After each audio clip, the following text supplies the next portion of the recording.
48, Mr. Greenwood's Visitors. Mr. Greenwood, you'll remember, is actually George Montagu. Mr. Greenwood was seated in his study the morning after the event which occupied the last chapter. He was dressed en négligé, which means like in his nightclothes. A French velvet skull cap, embroidered with gold, sat upon his curled and perfumed hair. A sumptuous brocade silk dressing gown was confined around the waist by a gold cord with large tassels hanging almost to his feet. His shirt collar was turned down over a plain, broad black riband, the bow of which was fastened with a diamond brooch of immense value. And on his fingers were costly rings sparkling with stones of corresponding kind and worth. On the writing table, an elegant French watch attached to a long gold chain lay amidst a pile of letters, just as if it had been carelessly tossed there. A cheque, partly filled up for 1,000 guineas, several banknotes, and some loose gold were lying on an open writing desk. And at one end of the table lay in seeming confusion a number of visiting cards, bearing the names of eminent capitalists, wealthy merchants, peers, and members of Parliament. All this pell-mell assemblage of proofs of wealth and tokens of high acquaintance was only apparent and not real. It was a portion of Mr. Greenwood's system, one of the principles of the art which he practiced in deceiving the world. He knew none of the capitalists and few of the aristocrats whose cards lay upon his table, and his own hand had arranged the manner in which the watch, the checkbook, and the money were tossed about.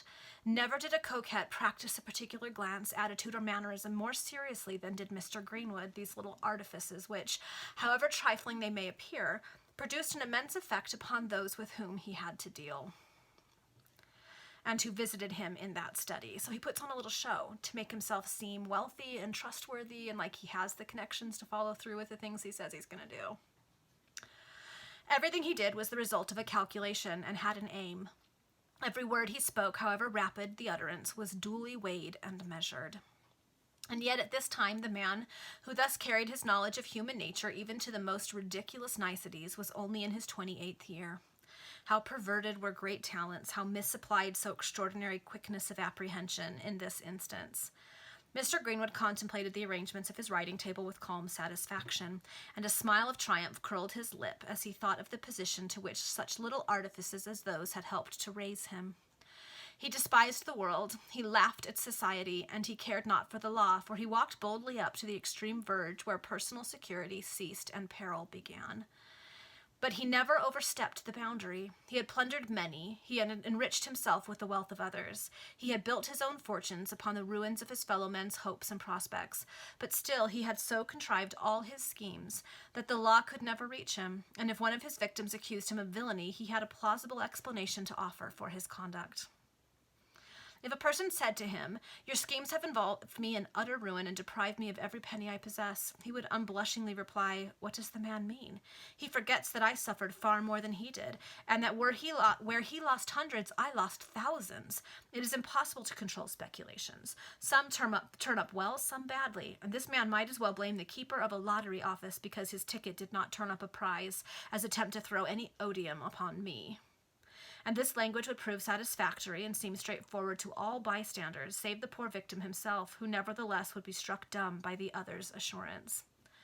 Greenwood had commenced his ways of intrigue and pursuits of duplicity in the city where he was known as George Montagu. The moment he had obtained a considerable fortune, he repaired to the West End, added the name Greenwood to his other appellations, and thus commenced, as it were, a new existence in his new sphere. I'm tripping over my words today. He possessed the great advantage of exercising a complete control over all his feelings, passions, and inclinations, save with respect to women. In this point of view, he was a heartless voluptuary. He would spare neither expense nor trouble to gratify his amorous desires. Where he formed a predilection, and if in any case he would run a risk of involving himself in the complexities of civil or criminal law, the peril would be encountered in an attempt to satisfy his lustful cravings. There are many men of this stamp in the world, especially in great cities, and more especially still in London. Mr. Greenwood, having completed the arrangements of his study in the manner described, rang the bell. His French valet, Lafleur, made his appearance in answer to the summons. Mr. Greenwood then threw himself negligently into the armchair at his writing table and proceeded to issue his instructions to his dependent. "Lafleur, the Count Alteroni will call this morning. When he has been here about 10 minutes, bring me in this letter." He handed his valet a letter, sealed and addressed to himself. At about 12 o'clock, Lord Tremorden will call. Let him remain quietly for a quarter of an hour with me, and then come in and say, the Duke of Portsmouth has sent round, sir, to know whether he can positively rely upon your company to dine this evening. Do you understand? Perfectly, sir, said Lafleur, without the slightest variation of countenance, for he was too politic and too finished a valet to attempt to criticize his master's proceedings by means of even a look. So far, so good, resumed Mr. Greenwood. Sir Rupert Harborough will call this morning. You will tell him I am not at home. Yes, sir. Lady Cecilia Harborough will call at 1 precisely. You will conduct her to the drawing-room. Yes, sir. And all the time she is here, I shall not be at home to a soul. No, sir. At 4 o'clock I shall go out in the cab. You can then pay a visit to Upper Clapton and ascertain, by any indirect means you can light upon, whether Miss Sidney still inhabits the villa, and whether she still pursues the same retired and secluded mode of existence as when you last made inquiries in that quarter. Yes, sir. And you can ride round by Holloway and find out, also by indirect inquiries, remember, whether Mr. Markham is at home, and any other particulars relative to him which you can glean. I have already told you that I have the deepest interest in being acquainted with all that that young man does, his minutest actions even. I will attend to your orders, sir. Tonight you will dress yourself in mean attire and repair to a low public house on Saffron Hill, known by the name of the Boozing Ken, by the thieves and reprobates in that district. You will inquire for a man who frequents that house who is called Tom the Cracksman. No one knows him by any other name. You will tell him who your master is and that I wish to see him upon very particular business. Should have known he was connected even to the lowest in the criminal ranks. Ah! He must be here tomorrow night at 9 o'clock. Give him this £5 note as an earnest of good intentions. And now take these duplicates and that banknote for £500 and just go yourself to the pawnbrokers in the Strand and redeem the diamonds mentioned in these tickets. You will have time before anyone comes. Yes, sir. And should Lord Tremorden happen to be here when you return, hand me the packet, which you will have wrapped up in white paper saying, with the Duke's compliments, sir. Yes, sir. Thus ended the morning's instructions. Ugh. So not only has this whole act worked out so that the Count thinks he's wealthy and well-connected, but he is spying on, I almost called her Walter again, on Eliza, and he's spying on Richard, and he's connected to Tom the Cracksman, and we already know that he's willing to break the law when it comes to women he thinks he's entitled to have romantic connections to, and Eliza has rejected him once already, so that's not a good sign. Oh. The valet took the letter which Mr. Greenwood had written to himself, the duplicates and the banknotes, and retired. In half an hour he returned with a small purple morocco case containing a complete set of diamonds worth at least 1,200 guineas. He again withdrew and returned in a few minutes, but this time it was to usher in Count Alteroni. Mr. Greenwood received the Italian noble with more than usual affability and apparent friendship. I am delighted to inform you, my dear Count, he said when they were both seated, that our enterprise is progressing well. Yesterday I received a letter from a certain capitalist to whom I applied relative to the loan of £200,000, which I informed you it was necessary to raise to carry out our undertaking, in addition to the capital which you and I have both subscribed, and I have no doubt that I shall succeed in this point. Indeed, he is to send me his decision this very morning. Then I hope that at length the company is definitely formed, said the Count. Definitely, answered Mr. Greenwood. And the deed by which you guarantee to me the safety of the money I have embarked, let the event be what it may, said the Count. That will be ready tomorrow evening. Can you dine with me tomorrow and terminate that portion of the business after dinner? My solicitor will send the deed hither by one of his clerks at 8:30. With pleasure, said the Count, evidently pleased at this arrangement. So he's already given him money and has not yet got from him the legally binding paperwork that says if this follows through, he'll get his money back.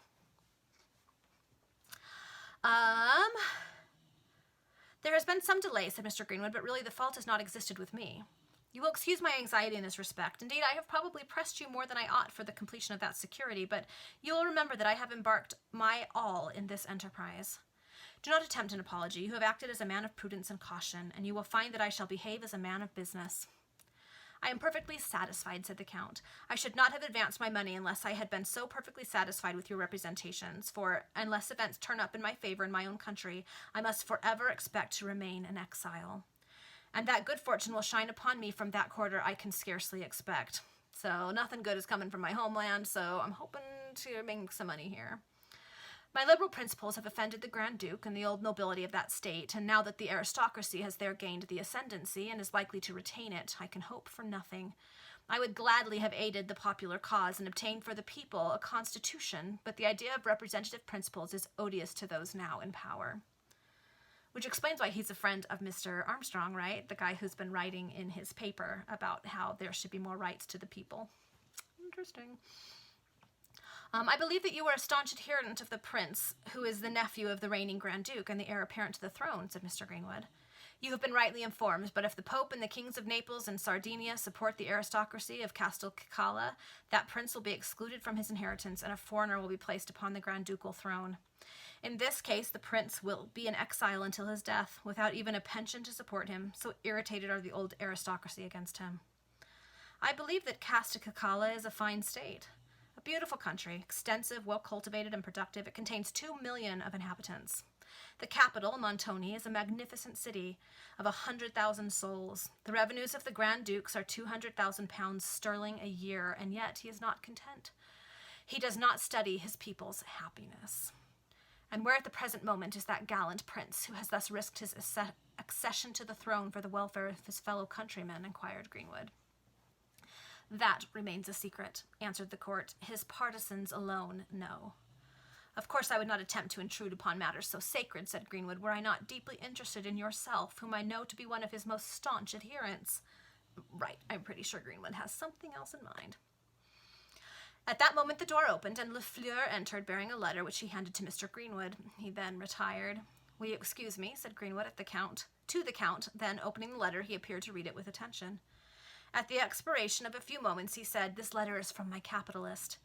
He gives me both good and bad news. He will advance the loan, but he cannot command the necessary amount for 3 months. Then there will be 3 months more delay, exclaimed the Count in a tone of vexation. 3 months, and what is that? A mere nothing, cried Mr. Greenwood. You can satisfy yourself of my friend's sincerity. With these words he handed to the Count the letter which he had written to himself in a feigned hand, and to which he had affixed a fictitious name and address. The Count read the letter and was satisfied. He then rose to depart. Tomorrow evening at 7 o'clock punctually, I shall do myself the pleasure of waiting upon you. In a few days, you remember, I and my family are coming up to town to pass some time with Lord Tremorden. And I shall then be bold and presumptuous enough, said Greenwood, to endeavour to render myself acceptable to the Signora Isabella. By the by, exclaimed the Count, I forgot to inform you of the villainy of that Richard Markham, whom I received into the bosom of my family and treated as a son or a brother. His villainy, said Greenwood in a tone of unfeigned surprise. Villainy the most atrocious, cried the Count. He is a man branded with the infamy of a felon's jail. Impossible, said Greenwood, this time affecting the astonishment expressed by his countenance, because he knows he was in jail. It is, alas, too true. The night before last he invited thieves to break into my dwelling, and to those miscreants had he boasted of his intentions to win the favor of my daughter. I still am so frustrated that he believed the word of thieves breaking into his house whom he'd never met before, over Richard, who he had had in his company for months. Like, man, come on. Oh, no, said Greenwood emphatically. You must have been misinformed. On the contrary, I have received evidence only too corroborative of what I tell you, but when I come tomorrow evening, I will give you the details. The Count then took his departure. The moment the door had closed behind the Italian nobleman, Mr. Greenwood said, I have succeeded in putting off that bothering count for 3 good months. Much may be done in the meantime, and if I can secure his daughter, all will be well. I can then pension him off upon £150 a year and retain possession of his capital. But this deed, he demands the deed of guarantee. He presses for that. I must give him the security to show my goodwill, and then neutralize that concession on my part in the manner already resolved upon. So, okay, I'll give him a deed of guarantee, which means if the investment goes bad, that he gets his money back. But I need to draw it up in a way that lets me get out of it. So, there you go. How strange was the account he gave me of Richard Markham. That unhappy young man appears to be the victim of the most wonderful combination of suspicious circumstances ever known.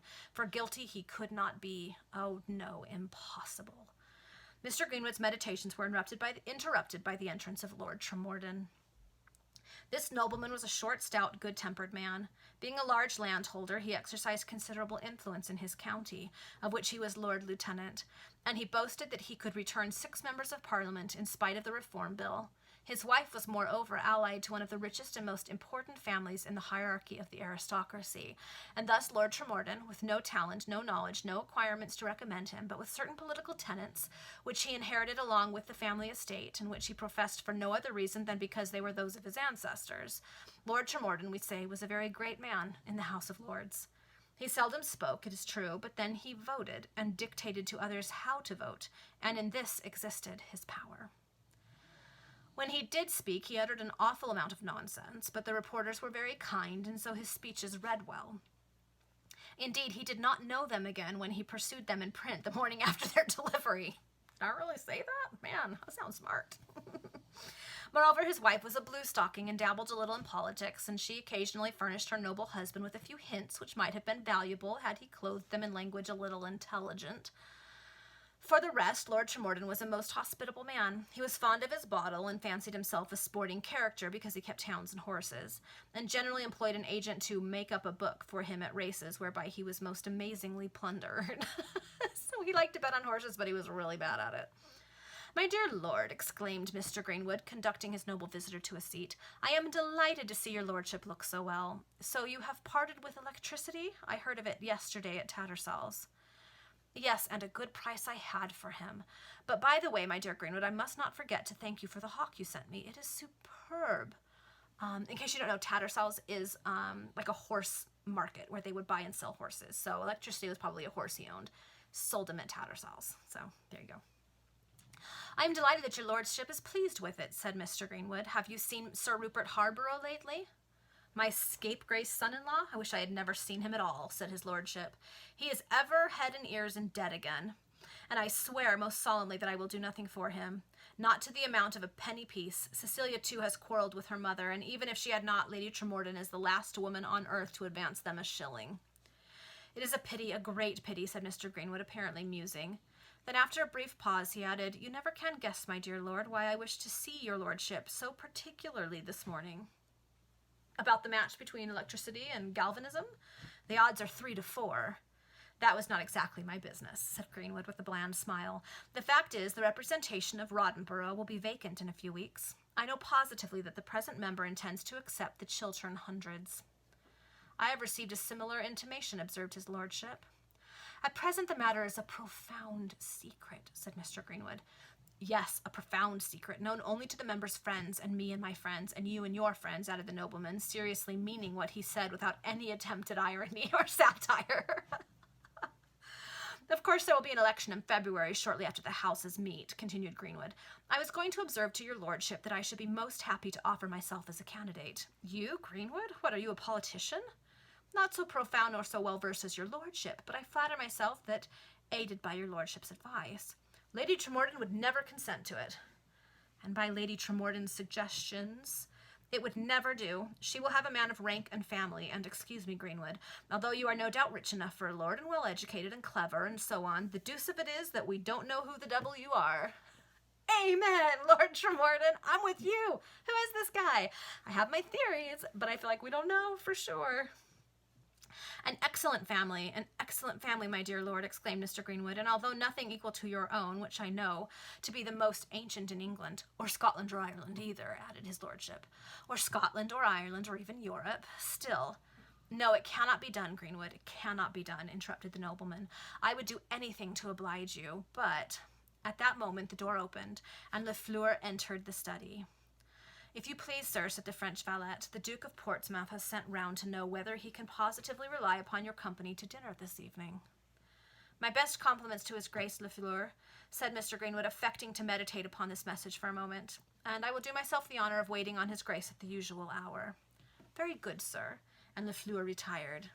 So now we know why he said that. He wants the Lord Tremorden to think he's very well connected and important. "Well, after all," resumed Lord Tremorden, who had not lost a word of this message or the answer, "I think I might undertake to arrange the Roddenborough business for you. You have high acquaintances, and they often do more good than high connections, so we will consider that matter as settled." So it sounds like Mr. Greenwood's going to get to be in Parliament. Man, there's no end to how much damage this guy's going to do. "I am deeply obliged to your lordship," said Greenwood with the calmness of a man who had never entertained a fear of being ultimately enabled to carry his point. "You will see that I shall imitate in the lower house your lordship's admirable conduct in the upper, to the very best of my ability. Of course you will always support the measures I support and oppose those which I oppose." "Oh, that is a matter of course. What would become of society? Where should we be if the Commons did not obey the great landholders who allow them to be returned?" "Ah, what indeed? said the nobleman, shaking his head ominously. But really, Greenwood, I wasn't at all aware that you were half so clever a politician as I see you are. Your lordship does me honor. I know how to value your lordship's good opinion, said Greenwood in a meek and submissive manner. Then, after a moment's silence, he added, By the by, I understand that our mutual friend Alteroni and his amiable wife and beautiful daughter are going to pass the first few weeks of the new year with your lordship and Lady Tremorden. Yes, we shall be very gay. The signora must pick up a husband amongst the young nobles or scions of great families whom she will meet this winter in London. So she's going to have a season. Do you know, my lord, said Greenwood, sinking his voice to a mysterious whisper, that Count Alteroni detests gaiety? Are you not aware that he and the ladies have accepted your kind invitation under the impression that they will enjoy the pleasing society of your lordship and Lady Tremorden and a few select friends only? I'm glad you have told me that, exclaimed the nobleman. We will have no gaiety at all. Don't you know the Count doesn't like to have fun? Oh, good. We'll make sure nothing is fun. Oh, the Count has honored me with his utmost confidence and his sincere friendship, said Greenwood. Oh, of course you will be welcome on all occasions. Do not wait for invitations. I give you a general one. I am more than ever indebted to your lordship. After a little more conversation in the same strain, the nobleman took his leave, more pleased with Mr. Greenwood than ever. This gentleman, the moment he was alone, threw himself into his chair and smiled complacently. Gained all my points, he said, musing. I shall be a member of Parliament. The fair Isabella will stand no chance of captivating some wealthy entitled individual who might woo and win her, and I have obtained a general invitation to Lord Tremorden's dwelling. I alone shall therefore have an opportunity of paying court to this Italian beauty. That's what I wondered. If he was telling him, don't invite other people, they don't like people, was his way of making sure he didn't have any competition while he tries to woo Isabella. I hope she's too smart for him. The French valet entered the room. Lady Cecilia Harborough is in the drawing-room, sir. Mr. Greenwood thrust the morocco case containing the diamonds into the pocket of his dressing gown, then proceeded to the apartment where the lady was waiting. Lady Cecilia Harborough was about 22 and very beautiful. Her hair was auburn, her eyes blue, and her features regular. Her figure was good, but she was very slightly made, a perfect sylph in symmetry and model. Nursed amidst fashionable pleasure and aristocratic dissipation, she was without those principles which are the very basis of virtue. If she were true and faithful to her husband, it was only because she had not been strongly tempted to prove otherwise. If she had never indulged in an intrigue, it was simply because one to her taste had never come in her way. Her passions were strong, her disposition decidedly sensual. Thus was it that she had become an easy prey to Sir Rupert Harborough, and when she had discovered that she was in a way to become a mother in consequence of that amour, she only repented of her conduct through dread of shame, and not for the mere fact of having deviated from the path of virtue. Her disgrace was concealed by a patched-up marriage with her seducer, a trip to the continent, and the death of the child at its birth. Oh, that's really sad. And thus there was no scandal in society attached to the name of Lady Cecilia Harborough. Mr. Greenwood had not made her wait many moments when he entered the drawing-room. Lady Cecilia rose and, hastening towards him, said, "Oh, Mr. Greenwood, what can you think of me after the imprudent step I have taken in coming alone and unattended?" "I can only think, Lady Cecilia," said Greenwood, handing her to a seat and taking a chair near her, "that you have done me an honor, the extent of which I can fully appreciate." "And why insist upon this visit to you? Why could you not have called upon me?" inquired the lady impatiently. "Your ladyship wishes to consult with me upon financial affairs, and every capitalist receives visits and does not pay them when they refer to business only. Thank you for this apology for my conduct. I fancied that I was guilty of every great imprudence, and you have reassured me upon that head," and a smile played upon the fair patrician's lips. "In what manner can I be of service to your ladyship? I perceive that I will save you the trouble of even introducing a disagreeable subject." "Well, Mr. Greenwood," said Lady Cecilia, with that easy familiarity which is always shown toward those who are confidants in cases of embarrassment, "you are well aware of Sir Rupert's unfortunate situation, and of course his position is also mine. We are literally without the means of paying the common weekly bills of the house and the servants' wages. I have quarrelled with my mother, and my father will not advance another sixpence. Your ladyship is well aware that Sir Rupert Harborough has no security to offer, and if he had, I would scarcely advance money to him, since I know that your ladyship seldom profits by any funds which he may possess." "Oh, that is true, Mr. Greenwood," said Lady Cecilia emphatically. "Would you believe it? Even my very diamonds are gone. Sir Rupert has made away with them. In plain terms, he pawned them. He did, she said, but that is such a horrid avowal to make, when one thinks that it is generally supposed that the poor alone have recourse to such means, and that we in the upper class do not even know what it is meant by a pawnbroker's. Oh, how false is that idea, how erroneous is that impression. It is indeed, said Mr. Greenwood. The jewels of half the high-born ladies in London have been deposited at different times in the hands of the very pawnbroker where yours were. Lady Cecilia stared at Mr. Greenwood in profound astonishment. Then, as a sudden idea seemed to flash across her brain, she added, Sir Rupert must have told you of this. He did. Do you know, continued the lady, that I have actually lost the receipts or duplicates or whatever you call them which the pawnbroker gave when Harborough sent the diamonds by a trusty servant of ours? Those duplicates Sir Rupert Harborough handed over to me, said Greenwood. I lent him £100 upon them yesterday morning. Oh, how ungrateful he is, how unworthy of one particle of affection, exclaimed Lady Cecilia. He knew how distressed, literally distressed I was for ready money, and he never offered me a guinea. Are you so distressed as that? Inquired Mr. Greenwood, drawing his chair closer to that of his fair visitor. I have a feeling I know what he has in mind. Why should I conceal anything from you when I come to consult you upon my embarrassment, said Lady Cecilia, tears starting into her eyes. I am literally disgraced. I cannot go to court nor appear at any grand reunion for the want of my jewels, and I am indebted to old Lady Marlborough to the amount of £200 which she lent me. Yesterday she wrote for the 6th time for the money, and I actually observed in her letter that she considered my conduct unladylike in the extreme. If I do not pay her this day, I shall be ruined, exposed, ashamed to show my face in any society whatever. You would therefore make any sacrifice to relieve yourself from these embarrassments, said Mr. Greenwood interrogatively. Oh, any sacrifice to obtain 800 or 1,000 pounds to redeem my jewels and pay my most pressing debts. Lady Marlborough's, for instance, I would do anything. You would make any sacrifice. You would do anything, Lady Cecilia, repeated Greenwood emphatically. That is saying a great deal, and an impertinent coxcomb, like me, for instance, might perhaps construe your words literally and be most presumptuous in his demands. Mr. Greenwood, what do you mean? Exclaimed the lady, a slight flush appearing up her cheeks. My case is so very desperate. I have no security to offer at present, and yet I require money. Money I must have. Tell me to throw myself into the Thames a year hence, so that I have money today, and I would willingly subscribe to the contract. I could even sell myself to the evil one like Dr. Faustus. I am so bewildered, so truly wretched. So you have verged into the regions of romance and mentioned improbabilities or impossibilities, said Mr. Greenwood.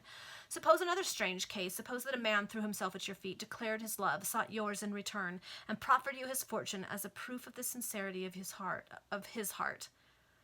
Such generous and noble-minded lovers are not so easily found nowadays, returned Lady Cecilia. But if I must respond to your question, I am almost inclined to think that I should not prove very cruel to the tender swain who would represent himself in so truly romantic a manner.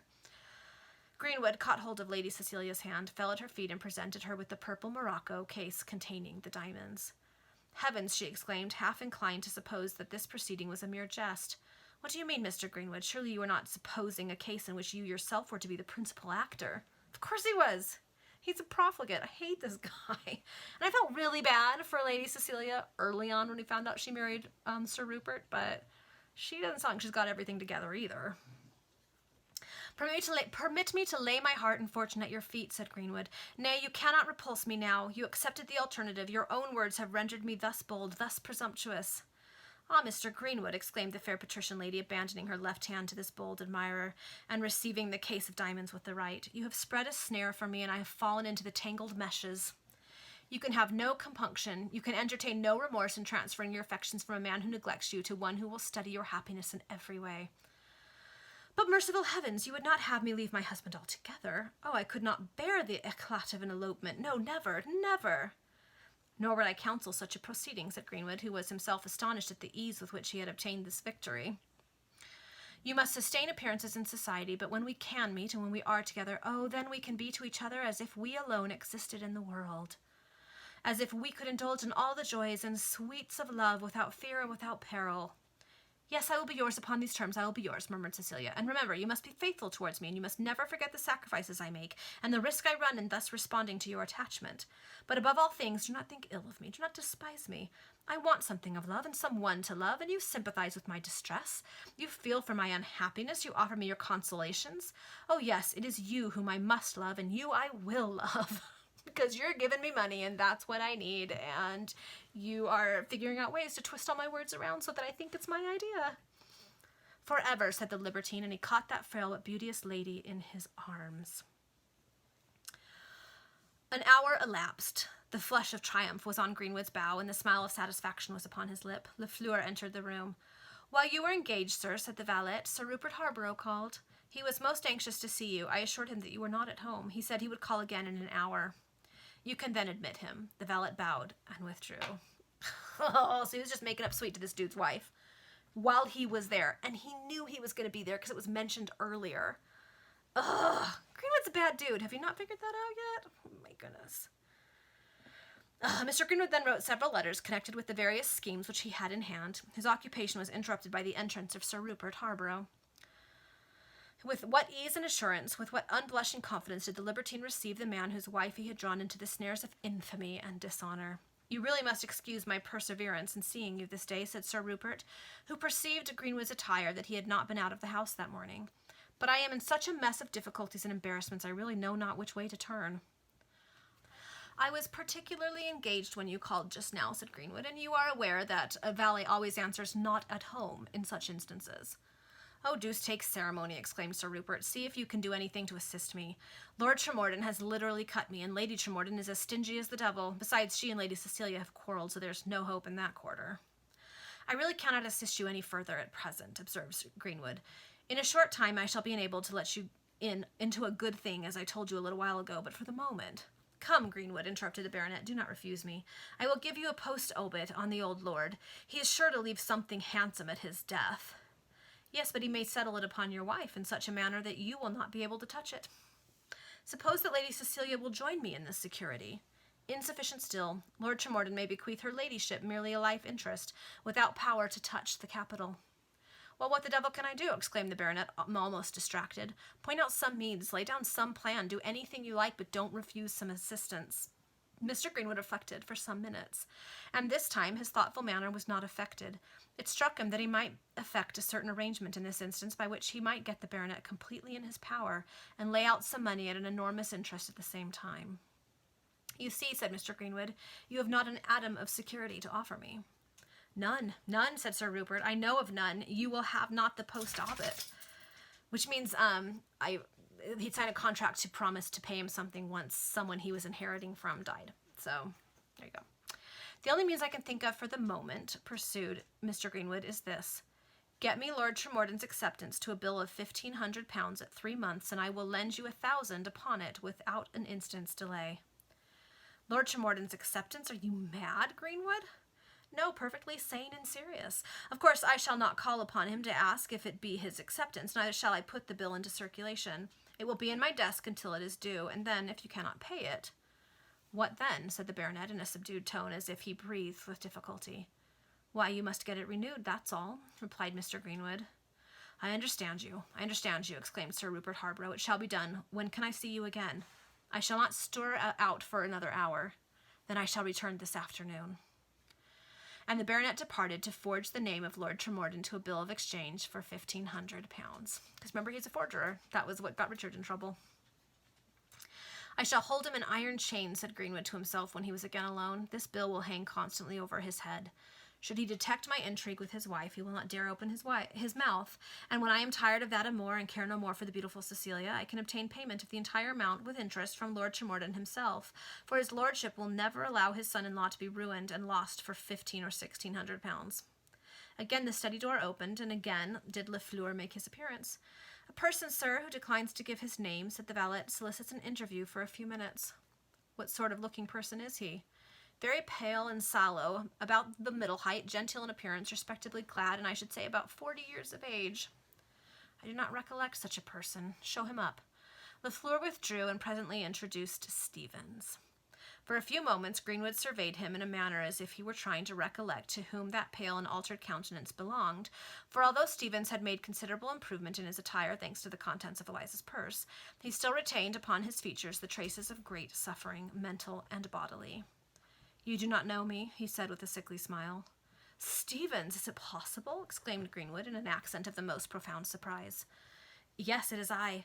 No wonder that you did not immediately recognize me. Were I not fearfully altered, I should not dare thus to venture abroad by daylight. Ah, I understand. You have escaped. I have returned from transportation. That is the exact truth. Had it not been for an angel in human shape, I should have died last night of starvation. That generous being who relieved me was Eliza Sidney. Eliza Sidney, cried Greenwood. She received you with kindness? She gave me food and money to obtain clothes and lodging. She moreover promised to supply me with the means to reach America. I am to return to her this evening and receive a certain sum for that purpose. And she told you that I was residing here? Said Greenwood inquiringly. Yes. I thought that you might be enabled to assist me in my object of commencing the world anew in another quarter of the globe. I shall arrive there with but little money and no friends. Perhaps you can procure me letters of introduction to merchants in New York. I think I can assist you, said Greenwood, musing upon a scheme which he was revolving in his mind, and which was as yet only a few minutes old. Yes, I think I can. But would it not be better for you to take out a few £100 in your pocket? How can you begin any business in the States without capital? Show me the way to procure those few £100, said Stevens, and I would hold myself ever your debtor. Bad idea. And perhaps you would not be very particular as to the way in which you obtained such a sum? Demanded Greenwood, surveying the returned convict in a peculiar manner. My condition is too desperate to allow me to stick at trifles, answered Stevens, not shrinking from a glance which seemed to penetrate into his soul. We understand each other, said Greenwood. I have money and you want money. You are a returned transport and in my power. I can serve and save you, or I can ruin and crush you forever. You speak candidly, at all events, observed Stevens somewhat bitterly. Try promises first, and should they fail, essay threats. I merely wish to comprehend your true position with regard to me, said Greenwood coolly.